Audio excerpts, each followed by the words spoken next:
राना साहब, सबसे पहली तनकीद तो हुकूमत पर यह हो रही है कि धमकियों के 1.5 दिन के बाद सोए हुए आप लोग जागे, आप लोगों ने जवाब दिया। 4 अनवांटेड चेहरे टीवी पर आए जिनको कोई सुनना नहीं चाहता। आप लोगों की तो कारोबार चलते हैं उनके साथ, मोदी सरकार का नाम लेने की जुर्रत नहीं है शरीफ खानदान में। तो पीटीआई बड़ी तनकीद कर रही है आप लोगों पर। बिस्मिल्लाह रहमान रहीम। एक ऐसी जमात जो मुल्की तकलीफ के अंदर या किसी भी मुल्की मफाद के लिए आवाज़ बुलंद नहीं कर सकती, उसने अभी भी यही साबित किया है कि आज भी वो अपनी लोकल सियासत से आगे या अपनी नाक से आगे उनको कुछ नहीं नज़र आता। और वो ज़ाती हमलों के अलावा इस वक्त में जबकि अंदर कौमी यकजहती की ज़रूरत है, वो अपनी दरारें और अपनी जो एक लो लेवल की सियासत है वो जारी रखे हुए हैं। तो मैं इस पे सिर्फ अफसोस ही कर सकता हूँ ना। नहीं, वो कहते हैं हम पाक फौज के साथ खड़े हैं, हम उनके पीछे खड़े हैं। हाँ, कौम यूनाइट, अगर कौम को इकट्ठा करना है तो इमरान खान को बाहर निकालना पड़ेगा, क्योंकि पूरी कौम इमरान खान को फॉलो करती। देखिए, अभी तो कोई भी फॉलो नहीं करता, अभी तो इनकी अपनी जमात में तोड़ फोड़ का वो शिकार हैं। लेकिन मैं सिर्फ अफसोस का इजहार कर सकता हूँ कि ये कोई मौका नहीं जाने देते अपनी लो लेवल की सियासत को उजागर करने में। इनसे यही उम्मीद रखी जा सकती है। देखिए, जो इन्होंने इल्ज़ामात लगाए उनको एक एक करके अगर देख लें कि 1.5 दिन बाद हमने रिस्पॉन्ड किया, ये झूठ है, प्रोपोगेंडा है। पाकिस्तान इंडियन मीडिया का रिस्पॉन्ड नहीं करती। पाकिस्तान हुकूमत जो है, जब फॉरेन ऑफिस की तरफ से रात को ये उन्होंने जब किया तो उसके बाद हमने अगले फौरन अपनी नेशनल सिक्योरिटी की कमेटी बुलाई। एक जिम्मेदार मुल्क है, न्यूक्लियर स्टेट है पाकिस्तान, और हमने इंडिया को मुंह तोड़ जवाब दिया और हर एक कॉम्प्रिहेंसिव जवाब दिया जब ज़रूरत थी।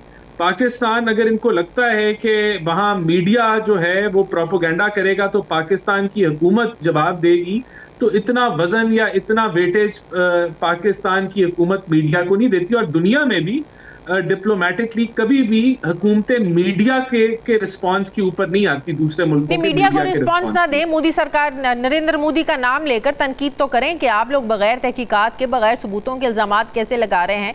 यही तो शरीफ खानदान पर तनकीद हो रही है कि नरेंद्र मोदी का नाम लेते हुए होता क्या इन्हें। नहीं, देखें, ये तो एक और बोगस और क्या कहते हैं बेबुनियाद पीटीआई की तरफ से इल्जाम है। अगर आप देख लें तो पूरी कौम इसी चीज के ऊपर लगी हुई है। आपका फॉरेन ऑफिस इसी चीज पे लगा हुआ है, वुज़रा इसी चीज पे लगे हुए हैं कि ये बेबुनियाद और एक मेक फॉल्स फ्लैग ऑपरेशन है। नहीं, स्पेसिफिकली नाम लेकर नरेंद्र मोदी का नाम लिया, नवाज शरीफ साहब ने नाम लिया, शहबाज शरीफ साहब ने नाम लिया, मरियम साहिबा ने। किसी शरीफ खानदान के किसी एक फर्द का बताएं जिन्होंने ट्वीट की हो नरेंद्र मोदी का नाम लेकर, उनको टैग किया हो या टीवी पर आकर बोला। देखिए, ये कोई गली मोहल्ले की लड़ाई तो नहीं है। ये एक न्यूक्लियर स्टेट है पाकिस्तान। आपका फॉरेन ऑफिस ने रिस्पॉन्ड किया, आपके डिफेंस मिनिस्टर ने रिस्पॉन्ड किया, आपके फॉरेन मिनिस्टर ने रिस्पॉन्ड किया, आपके इंफॉर्मेशन मिनिस्टर ने रिस्पॉन्ड किया। ये क्या हम गली मोहल्ले की ये अपनी लोकल सियासत जो है वो चमकानी है हमने, या एक रिस्पॉन्सिबल के मोदी मैं ये कर दूंगा, वो अभी मैंने चलाया ना जब मोदी सरकार का मीडिया उनसे बात करता है सिक्योरिटी पाकिस्तान के हवाले से, तो कितना कॉन्फिडेंट थे वो, कैसे कह रहे थे भाई मुझे तो कोई मसला नहीं, तो मैं तो बगैर वीज़े के गया था। वो अनफॉर्चुनेटली वो टॉन्ट कर रहे थे, वो इसको प्राउडली इसलिए बता रहे थे कि हमारे लिए तो कोई मसला नहीं है, पाकिस्तान क्या है, क्या औकात है। आपने देखा ना उनका स्टाइल क्या था, उनका कॉन्फिडेंस क्या था जब वो अपने मीडिया को जवाब दे रहे थे और बता रहे थे पाकिस्तान के दौरे के हवाले से। ये कोई कंपैरिजन ही नहीं बनता। उस वक्त आपके इस तरह के हालात नहीं थे, उस वक्त कश्मीर को एनेक्स नहीं किया गया था, उस वक्त ये चीजें नहीं चल रही थी, और इसका कोई कंपैरिजन बनता ही नहीं है। अभी हमने जब कहा है कि it is considered as an act of war, तो इससे बढ़ के आप कोई स्टेटमेंट नहीं दे सकते थे।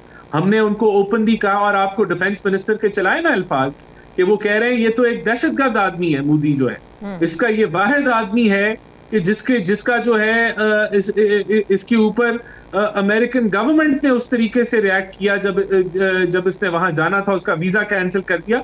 तो ये सारी चीजें बिल्कुल बताई गई हैं। लेकिन पीटीआई जो है वो इस वक्त भी लेकिन इस वक्त पूरी कौम को, तमाम सियासी जमातों को आपसी इख्तलाफात भुलाकर, इसमें कोई दो राय नहीं है, इकट्ठा होने की, यूनिटी की एक ज़रूरत है जो जिसकी हमें कमी नज़र आती है, यूनिटी की कमी नज़र आती है। तो पीटीआई को आप साथ बिठाएं, उनके साथ मिलकर फैसले करें। इस मुल्क में ज़ाहिर है उनका एक बड़ा वोट बैंक है, जो भी फैसले होने चाहिए। आपको नहीं लगता कि पीटीआई को एतमाद में लेकर उनको साथ बिठाकर फैसले होने चाहिए? देखिए, बदकिस्मती से पीटीआई तो ऐसी जमात है कि दहशतगर्दी के ऊपर भी वो नेशनल सिक्योरिटी के इजलास पे नहीं आई और वहाँ भी उन्होंने सियासत की। पीटीआई ने तो कोई मौका नहीं जाने दिया। आपने देखा कि उनके चंद लोगों ने वो बात शुरू करते हैं इंडिया के मुखालिफ और फिर आ जाते हैं फॉर्म 47 पे और खान साहब की रिहाई पे।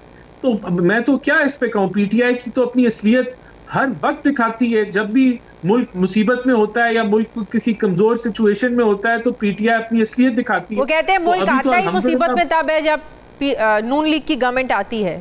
ये धमकियां में तभी भारत से मिलती हैं। देखिए, बात ये कि इंडिया जो है वो तो कश्मीर को एनेक्स कर गया। वो वहाँ वर्ल्ड कप का जश्न मना रहे थे कि अमेरिका से ऐसे आए कि जिस तरह वर्ल्ड कप जीत लिया है, और उधर इंडिया ने जो है एनेक्स कर दिया।